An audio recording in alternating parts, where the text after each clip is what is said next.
మాదైన Srichitra schools అంటే జనాలు పిల్లల్ని జాయిన్ చేయడానికి ఎగబడతా ఉండారనా. ప్రభుత్వం ఇచ్చే వికలాంగుల పెన్షన్ తో బతుకుతున్నాం, వీడిని ఎలా చదివిస్తాను సారు? మీలాంటి వాళ్ళ కోసమే ప్రభుత్వం పిల్లల్ని చదివిస్తానంటుంది. అందులో భాగమే అమ్మఒడి.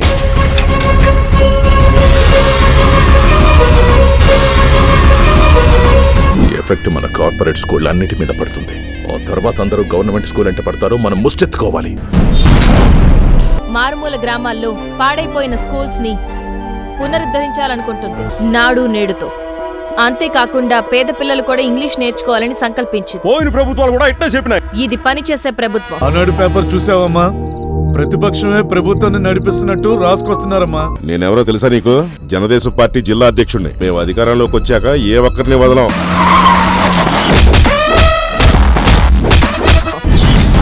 వెన్నుపోటు పొడిచేవాళ్లు ఎక్కడున్నా ప్రమాదకరమే. అది పక్క నుండి వెన్నుపోటు పొడిచేవాళ్లు అంతకంటే ప్రమాదకరం.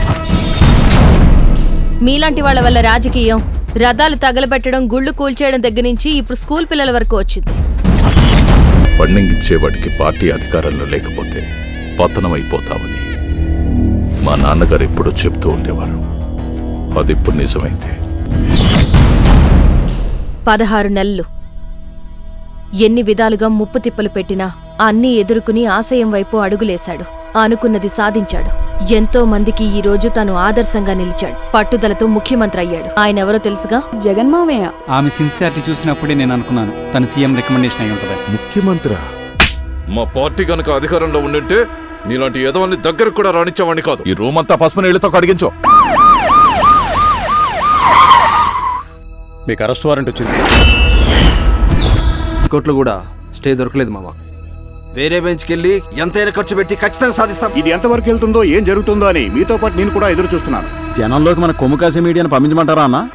ఆ మీడియాల ఐడియాల వల్లే మన బతుకులు ఇక్కడ దాకా వచ్చాయి. బడి అమ్మ వడి అన్నది అక్షర సత్యం.